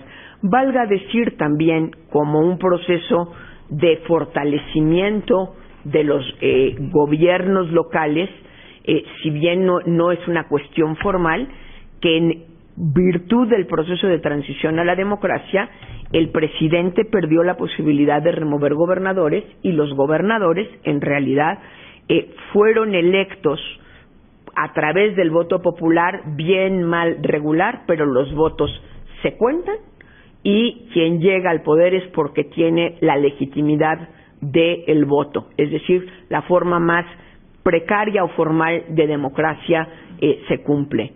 Valga decir como ejemplo que los presidentes que más destituyeron gobernadores fueron el general Cárdenas y Salinas de Gortari, ambos habiendo destituido 17 gobernadores en su periodo. A partir de Ernesto Zedillo, y hasta hace semana o semana y media, el presidente de la República, es decir, Ernesto Zedillo, Vicente Fox y Calderón, no habían tenido la posibilidad de remover a ni un gobernador de ningún estado de la República, ni del mismo partido que ellos, ni de ningún otro. Es decir, los gobernadores entraban y acababan su periodo de gobierno. ¿Por qué digo hasta la semana pasada? Pues porque ahí está la renuncia por motivos de salud de Fausto Vallejo de Michoacán. Ciertamente tiene la coartada de que el señor ha estado enfermo prácticamente desde que empezó el ejercicio de su mandato, pero también es cierto que no había renunciado sino hasta que salió la fotografía de su hijo con un conocido narcotraficante, y renunció previa visita a Los Pinos. Es decir, el presidente había perdido esa facultad. No sé si esto es un aviso de que empieza a recuperarla, ¿sí? Pero creo que deberíamos de tomarla en cuenta. La reforma político-electoral de 2013-2014 es, sin lugar a dudas, una apuesta a la centralización como remedio a los males de la democracia, a los males de la democracia en los estados. Si bien podemos intuir que hay problemas serios en los estados, lo cierto es que la propuesta de reforma no partió de un diagnóstico, no partió de un análisis específico de cada una de las constituciones y mucho menos de cada una de las 32 realidades, que hubiese ubicado dónde estaban los problemas y cuáles eran las soluciones necesarias, ya bien sea para cada uno de los estados, y se decidió dar una receta general, poco más o menos como si fuéramos con el doctor Simi y nos dieran un genérico tamaño bomba, que sirve lo mismo, un antibiótico tamaño bomba, que sirve lo mismo para una infección intestinal que para una gripa, y a lo mejor tiene hasta un poco de quimioterapia. Más o menos eso es lo que logramos con la reforma político-electoral hecha ahora. ¿Quién es el gran ganador de la reforma político-electoral? Sin lugar a dudas, los partidos políticos nacionales. Se alejan los partidos políticos nacionales todavía más, como si esto fuera posible, del ciudadano, y concentran el poder, ganan prerrogativas. Había dos reformas importantes que podían haber acercado a los ciudadanos con sus representantes, ya como reformas constitucionales. Una de ellas me refiero desde luego a las candidaturas independientes. Podemos discutir si son buenas o malas, pero la reforma constitucional existía y la lógica era garantizar el derecho político de ser votado a cualquier ciudadano sin necesidad de pertenecer a una franquicia política, a un partido político, ¿sí? Y la reelección que también fue aprobada en términos constitucionales en diciembre del año pasado. La realidad es que la legislación secundaria, la nueva Ley General de Procesos Electorales, detiene estos avances por la vía de los impedimentos jurídicos, aun cuando los mantiene en la Constitución. Les puedo asegurar que no va a haber candidatos independientes que logren el 2% que pide la legislación. Si a las mujeres nos pedían para la creación de partidos que los hijos nacieran de 18 años, bueno, pues aquí prácticamente le piden a un candidato independiente que nazca con una fuerza equivalente como si le pidiéramos a una mujer que sus hijos nazcan con doctorado. Lo cual ahora como madre de familia nos ahorraría grandes preocupaciones con los hijos, pero no se puede, ¿sí? El 2% que pusieron en realidad hace de esto una verdadera simulación. La reelección legislativa también quedó absolutamente disminuida en su eficacia por la forma en la que los partidos decidieron no perder el control. Dicho esto, creo que vale la pena mencionar, al menos mencionar, porque me queda un minuto, el gran proceso de centralización que significa el INE y el gran riesgo en que pone no solamente a la propia autoridad electoral, sino a los procesos electorales que en nuestro país habían dejado de ser un problema. Podemos hablar de descentralización de competencias en el nombramiento de los consejeros, en la fiscalización, en la capacitación, en el servicio profesional electoral. Todas ellas funciones torales de la organización de las elecciones.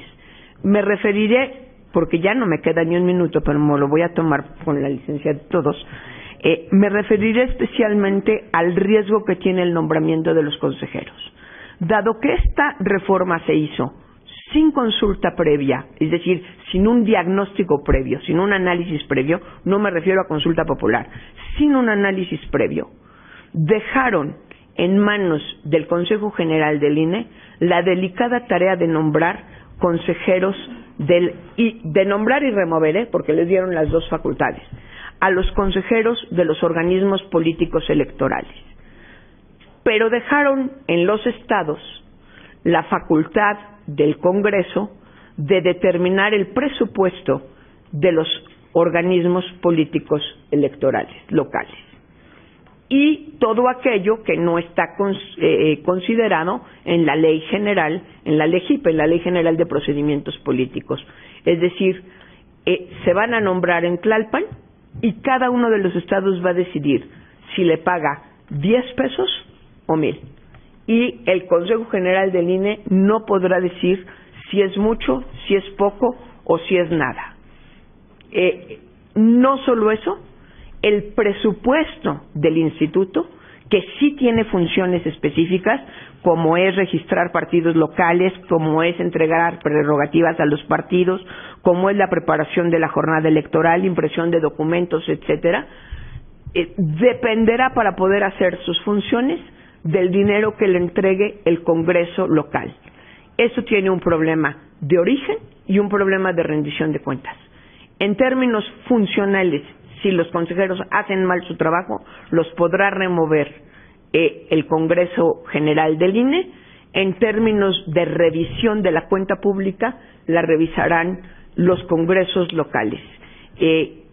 Así como esta, hay una serie de contradicciones y de preocupaciones en donde podemos ver que en términos de el ejercicio de derechos políticos estamos frente a una situación novísima de concentración, como si no se pudiera más. Es decir, probablemente hace un año pensábamos que no podíamos estar peor, lo logramos, ahora estamos en una situación no solo peor, sino mucho más delicada, en donde se están vulnerando, sin lugar a dudas, la autonomía de cada uno de los estados y por ende los derechos políticos de todos y cada uno en esos estados, porque si bien vivimos en la federación, todos vivimos también en una entidad, Entonces, todos nuestros derechos, incluidos los que vivimos en el Distrito Federal, están igualmente vulnerados. Y ante eso es a lo que nos vamos a enfrentar en el futuro inmediato. Muchas gracias por su paciencia y generosidad.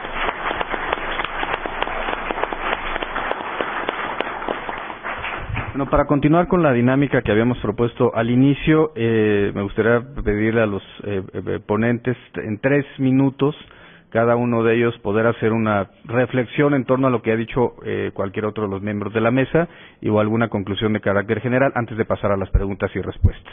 Si me lo permite, le daré el uso de la voz al doctor Daniel Barceló. Bien.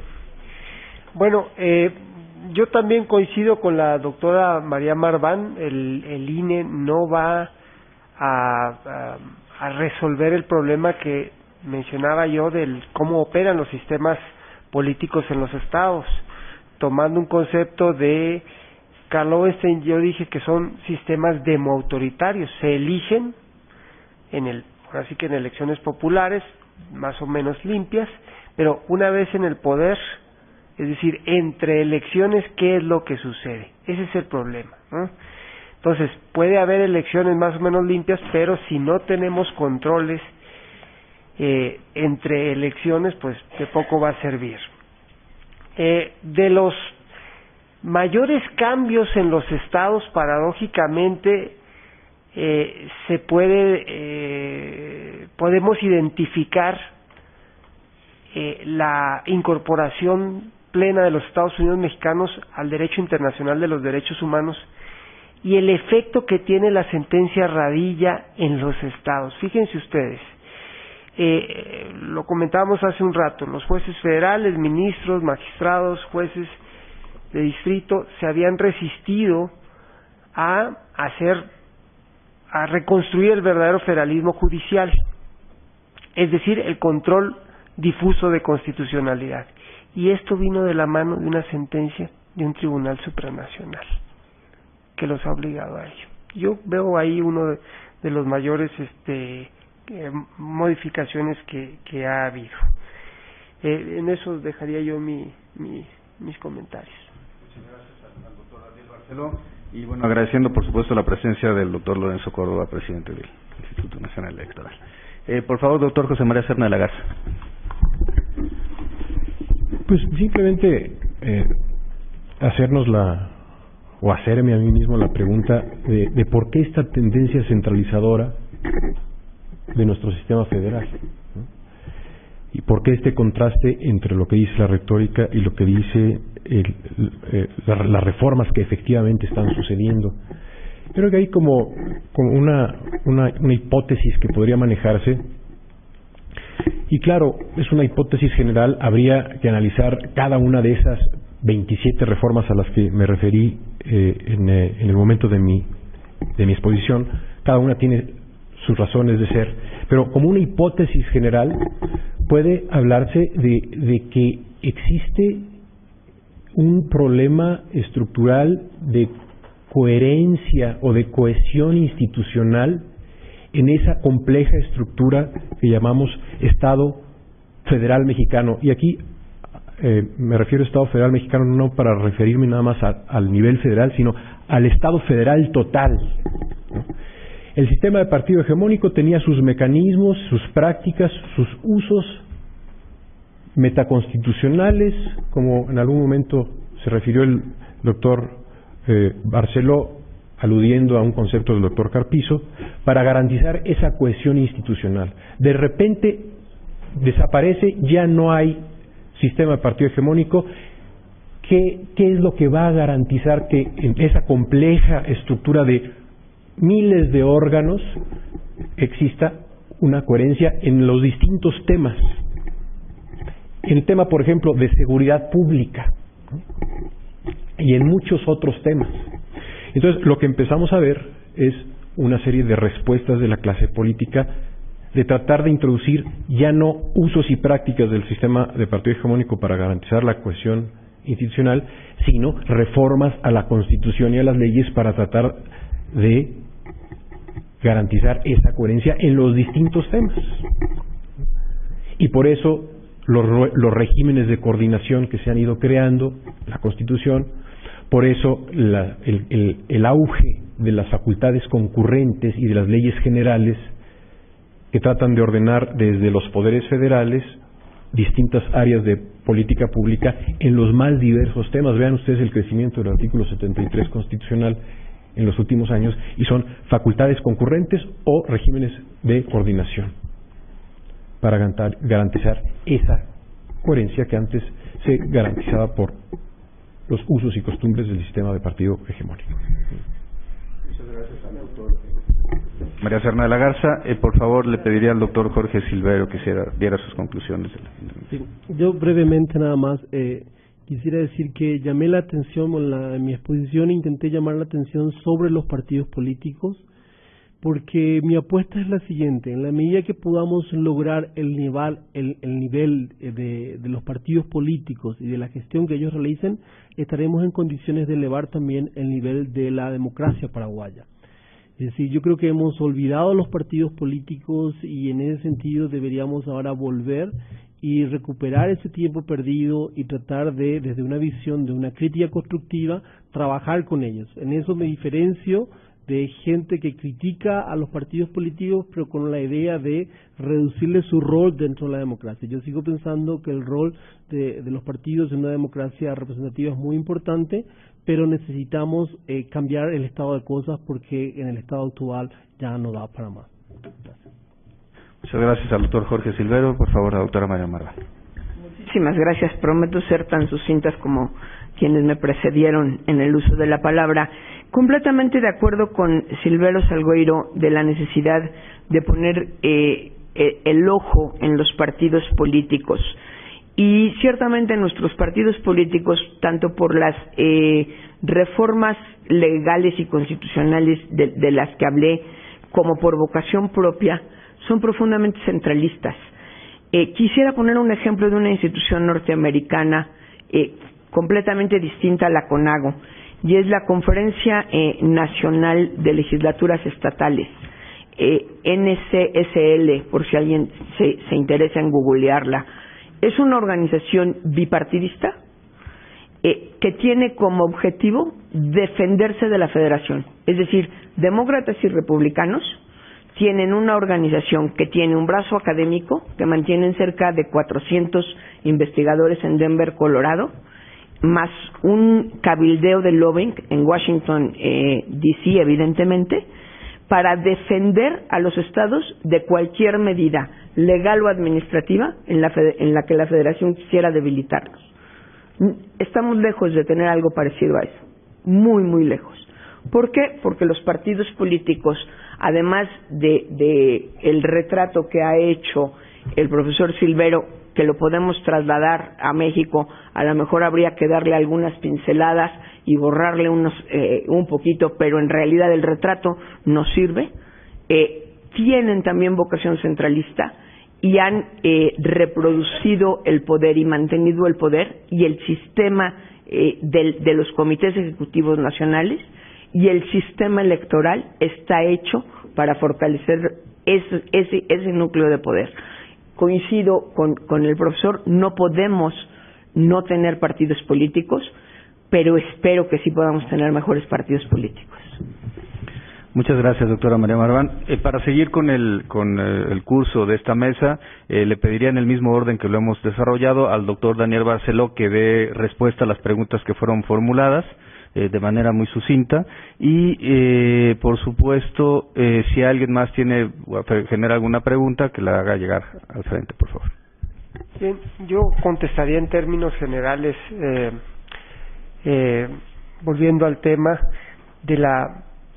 del objetivo que se persigue en los estados debe ser el reequilibrio de poderes, construir un sistema constitucional donde se le dé mayor poder al poder judicial y al poder legislativo, poderes de control. Pero como antes había comentado, eso también dependerá de cuestiones que no necesariamente, no dependen de los propios estados. Uno es el cambio o una reafirmación de la política judicial de la Suprema Corte en clave federalista, que esto lo vamos a ver en 2015, dependiendo de quiénes lleguen a la Suprema Corte, y el otro, modificar el sistema electoral para volverlo a anclar en los estados. De lo contrario, no nos podemos sorprender de la tendencia centralista que está teniendo el Poder Revisor de la Constitución, porque precisamente si uno ve, incluso ubica los cambios que se han venido dando cuando se empezó a desligar de la geografía electoral a los estados, verá que el dinamismo centralizador ha ido en aumento, ¿no? Y por ahí irían mis reflexiones. A las respuestas puntuales las haré llegar por internet, si me lo permiten, a quienes me hicieron algunas preguntas específicas. Muchas gracias. Solo, por favor, doctor José María Serna Lagarza. Bueno, gracias por las preguntas, son varias. Trataré de ser muy sintético. Una pregunta dice: ¿cómo hacer una constitución política local en estos tiempos de tanta reformitis, cuando las entidades apenas van alcanzando la mayoría de edad política? Yo creo que hay varias alternativas que se han manejado. Sería cosa de considerarlas, pensarlas, a ver si son óptimas o no para el caso mexicano. Hay, por ejemplo, la propuesta de que las propias entidades federativas generen una constitución modelo, que sirva como modelo para que las entidades federativas tengan la opción de recoger o de no recoger, o de recoger pero con ciertas modificaciones, esa constitución creada por ellas mismas en una especie como de conferencia nacional que se dedique a generar específicamente ese modelo de constitución, ¿no? Eso es una opción. En Estados Unidos de América existe un mecanismo parecido, no para generar constituciones, pero sí para armonizar leyes a través de la generación de modelos de leyes que luego los estados tienen la opción de adoptar o no, ¿no? Entonces esa podría ser una alternativa. Otra alternativa, que es, creo yo, lo que ocurre en la práctica, los encuentros, los foros de discusión y de comparación de las distintas constituciones locales, los congresos nacionales de derecho constitucional local. Ahí se puede ver cuáles son los avances que ha habido en el constitucionalismo local, y los poderes pueden recoger ideas que les parezcan interesantes para eventualmente reformar sus constituciones locales. Por favor, repetir las tendencias de la lógica de la centralización y de la integración. Es lo que decía de que en prácticamente todos los sistemas federales existen esas dos lógicas en tensión. Una de descentralización, que nos lleva a la idea de devolución de poderes, de distribución de poderes. Y no solo eso, sino que nos lleva a ciertas técnicas jurídico-normativas para organizar esa devolución o esa transferencia. Hay ciertas fórmulas normativas para hacerlo. Y la otra lógica es la de integración, que nos lleva no a la idea de devolver poderes, sino de coordinar, de colaborar, de armonizar, de uniformar. Y hay técnicas normativas que sirven para organizar esa lógica. El argumento de un estudio, en donde, por cierto, el coordinador de ese estudio fue un investigador que se llama Nacho Marván. En ese estudio es a donde pudimos llegar a esa conclusión. ¿Cómo queda el Estado michoacano después de que su constitución fue agredida por un nombramiento federal? Sí, yo simplemente aquí invoco el artículo 119 de la Constitución. Pudo utilizarse el mecanismo del 119 constitucional para que la legislatura del Estado de Michoacán solicitara la intervención de los poderes federales en una situación, como lo dice el artículo 119, de trastorno interior. Esa era una posibilidad constitucional que da el artículo 119 y no se decidió por esa alternativa. Se decidió nombrar o enviar a un como superdelegado con poderes plenipotenciarios, como representante personal del Ejecutivo Federal para tratar de calmar la situación de trastorno interior. Había la vía constitucional. Es más, en el caso de Michoacán ya había operado el mecanismo del artículo 119. Esto ocurrió en 1966, en una situación de trastorno interior en la ciudad de Morelia, una serie de disturbios derivados del asesinato de un estudiante que finalmente llevan a la legislatura de Michoacán el solicitar el día,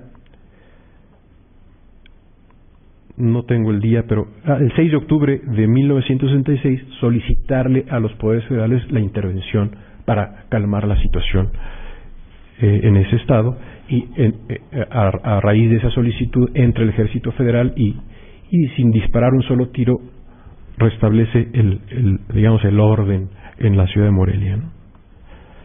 Pues yo creo que ya me quedaría con esas respuestas. Serna de la Garza. Doctor Jorge Silveros Salgueiro, por favor. Sí. Me preguntan acerca del reparto territorial del poder en Paraguay. Paraguay históricamente siempre fue un estado unitario, no federal. El estado se divide en departamentos y en municipios, y bajo la constitución anterior de 1967 el presidente de la República podía nombrar al gobernador de cada departamento y al intendente municipal, que es el alcalde o presidente municipal de cada municipio, de cada ciudad o pueblo. Entonces había una alta concentración porque todo dependía de la relación que uno pudiera tener con el presidente de la República. Con la nueva constitución se avanzó a un modelo que es bien diferente en el sentido de que ahora el Estado paraguayo es unitario y descentralizado a la vez. ¿Cómo es posible eso? Es una fórmula que se aplica donde la descentralización rige, primero el Estado unitario rige para el ámbito judicial. El ámbito judicial es exclusivamente nacional y centralizado con una Corte Suprema a la cabeza de todo el Poder Judicial. No existe un Poder Judicial departamental ni municipal. El Estado es unitario en el ámbito del Poder Legislativo. Existe un solo Parlamento Nacional y no hay parlamentos regionales ni locales. Y el Estado es descentralizado en el ámbito de los gobiernos territoriales, porque los gobernadores ahora son electos popularmente y también los presidentes municipales. Esta descentralización política prácticamente ha aumentado el rol de los partidos políticos en el interior del país, porque sí vale la pena ser parte de un partido político, y si uno más o menos es popular en su municipio, entonces está en condiciones de tanto administrar los fondos que el Estado da a los partidos políticos en esas elecciones municipales o locales, como también llegar a la presidencia municipal o departamental y a partir de ahí tener fondos con los cuales administrar. Entonces los partidos políticos han ganado preponderancia con este proceso de descentralización del Estado unitario en Paraguay. Gracias, doctor Silveros Salgueiro. Doctora María Marva. Tengo dos preguntas. Una de ellas dice, en el proceso de transición en que se formulan reformas al sistema político, ¿qué peso ha tenido universidades, sociedad civil, medios de comunicación? ¿O es que solo se trata de reformas hechas a los partidos por los partidos representados en el Congreso para beneficio de ellos? Bueno, yo creo que aquí es el momento de la tarde, no hemos tenido un momento para eso, para ver el vaso medio lleno. Es decir, tendimos a ver el vaso medio vacío todo el tiempo. Sin lugar a dudas, el proceso de transición en México ha llevado a una apertura en los medios de comunicación. La importancia de la oposición, tanto de derecha como de izquierda, fue muy importante. La participación, o es muy importante, la participación de la sociedad civil. Hemos avanzado en términos de legislación y de respeto a los derechos humanos. Realmente hay avances significativos. Creo que en gran medida, si comparamos el México de antes de la transición, y pónganle la fecha que quieran, 77, 88, 97, con el México de ahora, sin lugar a dudas hay avances, y estamos resolviendo o viendo como problemas muchos problemas que ha generado la propia transición. Es decir, de aburrimiento no nos vamos a morir. Siempre vamos a tener que hacer, y problemas de hoy, en gran medida, algunos de ellos son consecuencia de las soluciones de ayer y no había otra más que hacerlo. Ciertamente, la estructura tripartita de poder se apalancó muy rápido en el poder y a eso habrá que generarle contrapesos. Pero creo que sí tendríamos que ser un poco más optimistas porque sí ha habido avances importantes. Decía yo, en los propios estados ha habido avances, inclusive anteriores a la federación. La segunda pregunta, considera que el INE tendrá que delegar funciones a las OPLES para poder sacar adelante las elecciones locales y federales. ¿Cuáles serían? Su presidente, aquí presente, ya adelantó que delegará la función de fiscalización a los estados. Bueno, desde luego creo que un buen camino, porque además créanme que apuesto a que esto salga bien, ¿sí? Un buen camino es la delegación de aquello que se pueda delegar y de una manera organizada. La ley electoral nueva le dio 74 nuevas atribuciones al INE, de las cuales 53 de ellas son nacionales. Si lo quieren medir en términos de artículos, hay 250 nuevos artículos si sumamos a la LEGIPE, la Ley General de Partidos Políticos y la Ley de Consulta Popular. Es decir, casi se duplicaron, teníamos 390 y ahora tenemos 250 más. Y además harto más complejos, no nomás es una cuestión numérica, pero con la cuestión numérica nos podemos dar una idea. En términos de fiscalización, para contestar la pregunta específica, en 2015, para las elecciones de 2015, el INE tendrá que organizar las elecciones de 2.125 puestos de elección popular. Eso multiplicado por la cantidad de informes que se tienen que entregar de precampañas y campañas, da la fabulosa cantidad de 73,000 informes en números redondos, ¿sí? En 2011-2012, el IFE revisó cerca de 6,000 informes. Es decir, si lo multiplican por 12, ese es el número de informes que van a tener que hacer. Además, los partidos decidieron reducir sustancialmente el tiempo en el que se revisan. Desde mi perspectiva hay dos posibilidades. No quiero pensar que la primera es la que añoran los partidos: convertir de la fiscalización una simulación o hacer las cosas en serio a través de la delegación y apostarle a la posibilidad de que salga bien, o por lo menos lo mejor posible, y saldrá bien, porque el profesionalismo del INE hay que reconocerlo, y no lo digo porque esté aquí Lorenzo Córdoba, a quien estimo y es mi amigo, sino porque realmente el Instituto Federal Electoral, sustento del IFE, cuenta con una base profesional a prueba de partidos políticos. Muchas gracias.